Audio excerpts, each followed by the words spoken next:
Oh, speaking of Duterte's case, there is, of course, a new Solicitor General in town. Last May, she was appointed by President Marcos to replace former Solicitor General Menardo Guevara, one of the biggest names caught up in the cabinet revamp. And on that, let me bring in new Solicitor General Darlene Berberabe. Good evening, ma'am. Welcome to the big story. Good evening. Oh, I didn't realize you were having you on the line. Good evening, Solgen. Kamusta po? We haven't spoken to you since you were appointed just over a month ago. How have you been settling in? Oh, well, yes. I hit the ground running the day after oath taking. So we had a turnover meeting with Soljan Maynard Guevara on the day after. So I started on May 1. And I have been busy with all the high-profile cases and all the routine cases that the OSG is handling. Well, actually, it came as a bit of a surprise to us because you took your oath on the day that you were announced. Tell us, walk us back to that time. At what point did you get the call and how long did you think about it? Because, of course, you're coming from academia, which is an entirely different world, although I note that you did have a previous stint in government before. Yes. So it was very fast. I had a call on the day, if you remember, that the president gave instruction to the cabinet secretaries to submit a courtesy resignation. And then I was asked if I was okay to be considered and for the executive secretary to pass my name to the president. And I said, well, I wanted more time, but I was told no time to think through it. So I said, yes, I'm okay to be considered. And then I got a confirmation maybe a day before the oath taking that the president hoped that I could be available on Thursday because I was out of country on the week after for the oath taking. So I got a confirmation just the day before my oath taking. Oh, wow. It all happened very fast. So confirm ko lang, it was E.S. Bersamin who recommended you then? Yes, he was the one who called me. Okay. I understand also, Soljan Berberabe, that you were actually also on the list to be a potential Supreme Court justice. How does it feel? Did you have to let go of that dream or next time na lang yun? Well, yeah, so that was also my first reaction when I got the call that I told the ES, sir, dito ko inihanda yung kalooban ko at isip ko sa Supreme Court.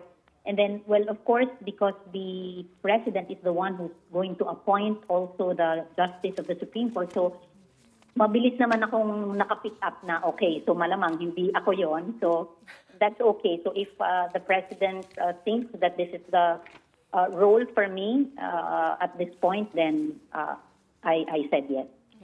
Well, Soljan, you are stepping into this role at a time when the government is currently facing lots of issues, lots of legal challenges. What would you say is your priority in the Office of the Solicitor General? Okay, so of course there are a lot of high-profile cases. Some are we are also revisiting with reference to some cases that the former Solicitor General made a position that they recused, and I'm going to be meeting with the legal team of the president in order to get an alignment as to whether the OSG can resume representing the Republic of the Philippines in those cases.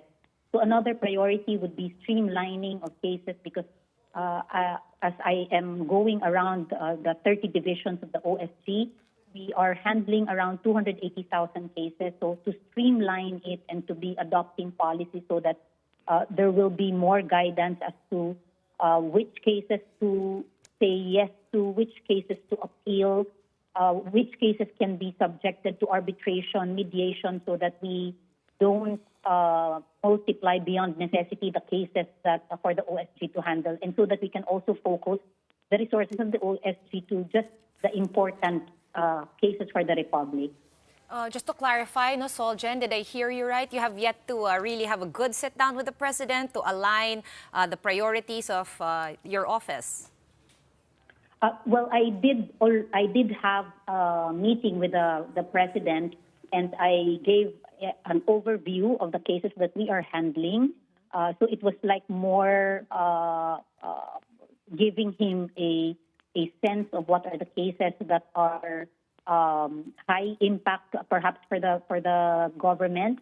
And with regard to the specific cases that the former Solgen had a specific position on, so that was it. That is what I am referring to. That I have to really sit down with the legal team in order to have like one voice and to get the instructions on those cases. Would one of those be what to do with regard to the ICC case? Because the previous Solgen, of course, as we know, before he stepped down, yun po yung mainit na issue surrounding him, his stance and his recusal of the OSG from the ICC case. Yes, that is correct. So that is one that is important that I need to sit down with the Secretary of Justice, the Executive Secretary, and the presidential legal team. Okay. I'm trying to seek more clarity here, Solgen. So when Solgen Guevara recused himself, obviously that was a really controversial decision. He said it was not personal, it's institutional. And he said he was recusing himself because he was unable to represent, may not be able to effectively represent the respondents in that habeas corpus case. So do you feel like you're in a position to effectively represent the respondents in this case? Well, yes, so that is really what I am opening our office to, which is the open mind to relook and to revisit. For example, the case in the ICC already has issued their decision on with regard to the jurisdiction of the ICC. So there could be a reasonable basis to revisit that position of the OSG and to perform also our responsibility to be the lead advocate for the Republic. Did you get specific instructions from the president on that matter in terms of how to handle the case? From the president, not yet.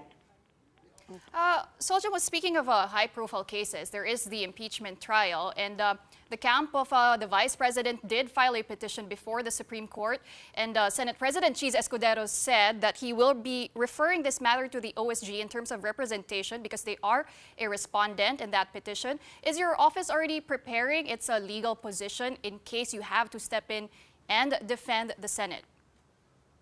Well, yes. So what we do in the OSG is that we're really closely monitoring the news. So it's like every day I'm adding on to the list of the cases that are potentially going to be handled by the OSG. So yes, I have been tasking my different divisions to start their research on impeachment, on the issues that are being raised. Yes, we are preparing ourselves for that eventuality. What is which case is coming up first in terms of the timeline of the legal process here? What's first up for you? Okay. So do you mean the high-profile cases? So Yes. Not necessarily the impeachment? Yes, could be the ICC jurisdiction case, the habeas corpus case. I mean, could be the impeachment, could be the case. Okay. So the high-impact cases that I onboarded myself really immediately were the PhilHealth case, which is submitted for resolution. So the orals have already been concluded, oral arguments. The Maharlika case, we were actually preparing for the oral arguments for the Maharlika case in the Supreme Court. And then last week, we got a notification that the oral arguments that was scheduled really for today and tomorrow have been canceled. So we are treating it also as submitted for resolution.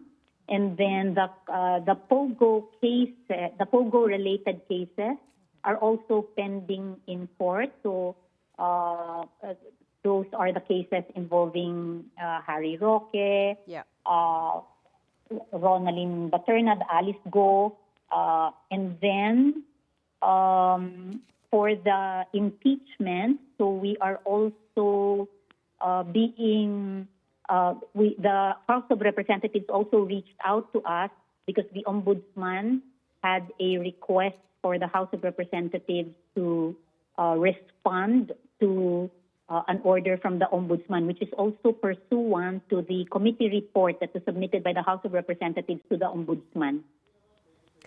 With the transfer of the PhilHealth funds, which obviously is sitting with the Supreme Court right now, and I listened to the last round of oral arguments wherein one of the justices lectured the defendants on the amount of PhilHealth benefits that he himself got when he was hospitalized, right? So parang to a layman, it sounded to me like the case was a little weak there kasi napapagalitan sila over the PhilHealth benefits, given that there is a very clear mandate in the Constitution that any PhilHealth funds need to go back into healthcare services. Can I get a better sense of what your stance is on that matter? Was that legal? Was that constitutional? Okay, so since we are actually defending the Department of Finance in that case, so we are their lawyer.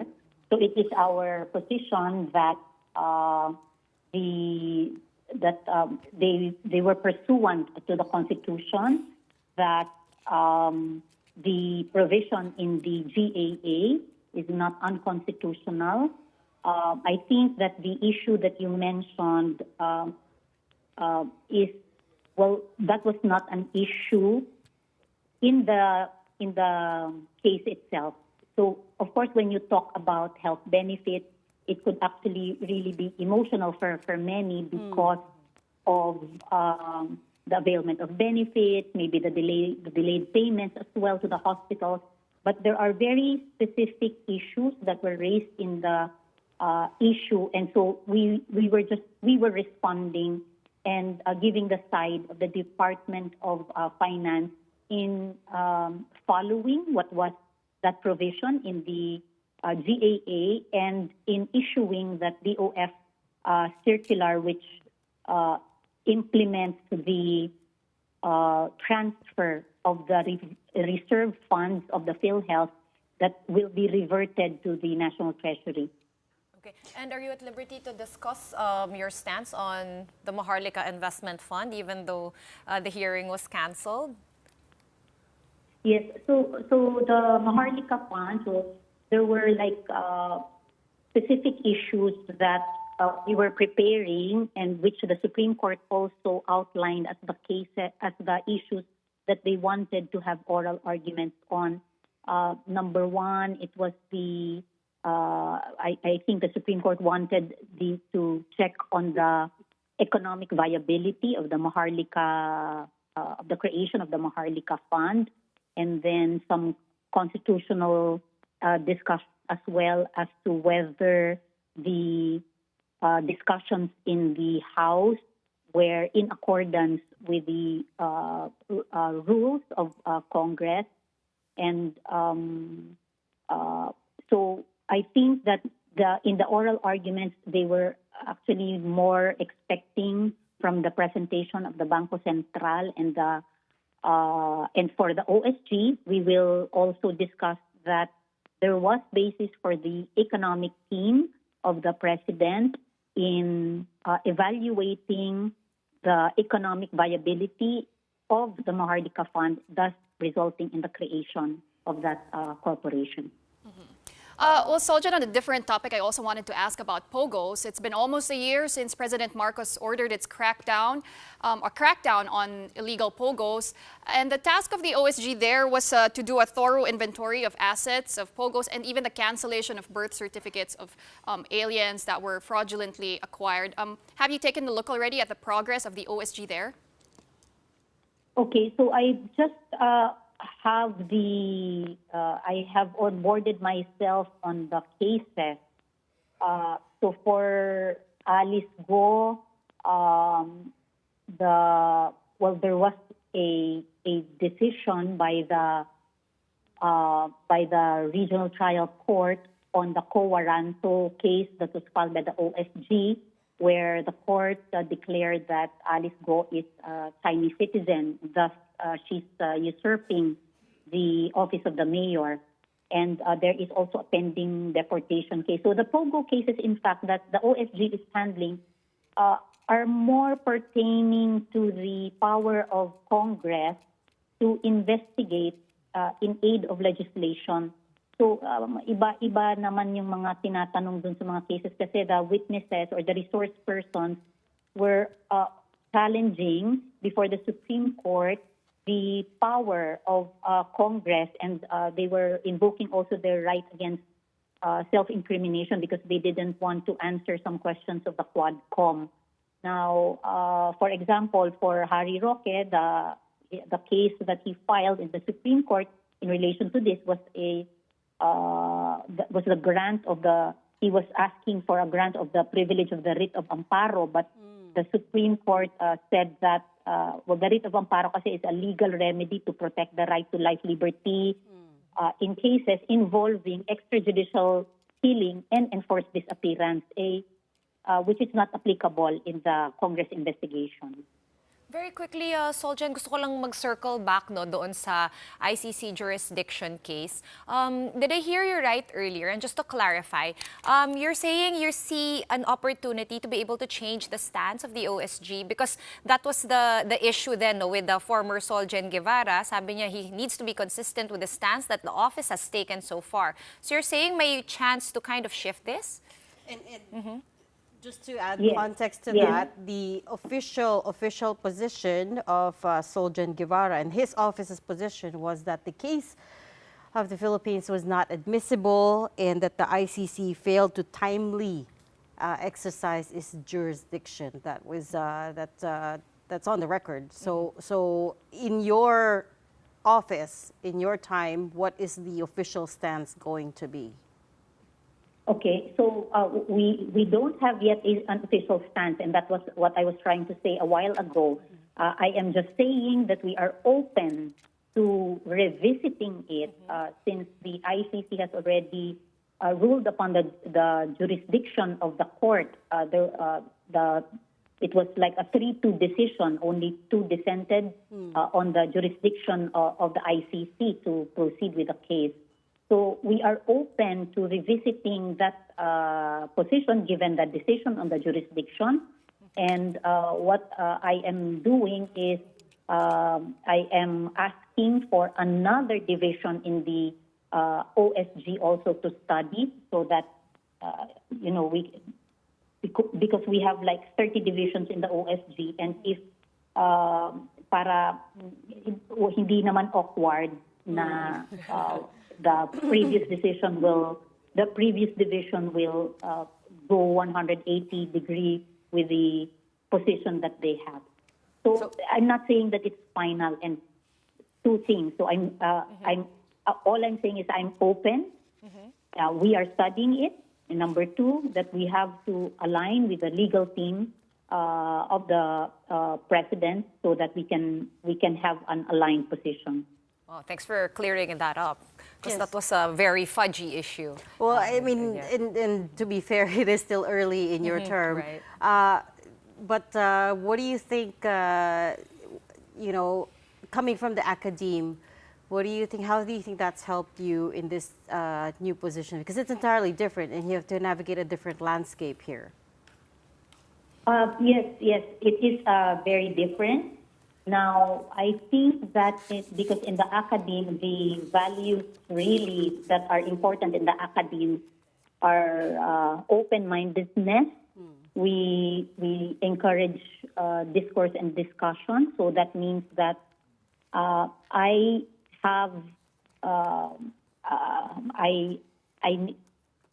need to listen in order to.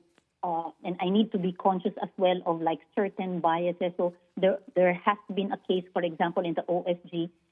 Sometimes when I look at case and I think that I already have like an idea or an impression against this case, and I'm telling my team, why did we appeal this case?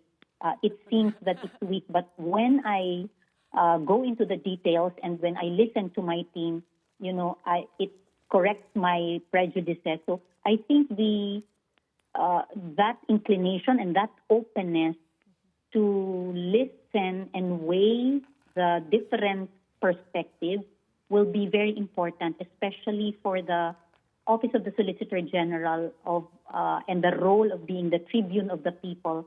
I think listening and making sure that we think through what is really the interest of the public will be very, very important in this role. I think so too. But we'll leave the conversation there. Thank you so much for talking to us tonight. We hope to have you on the studio next time, in the studio, live here. That was Solicitor General Darlene Berberabe. Thank you, ma'am.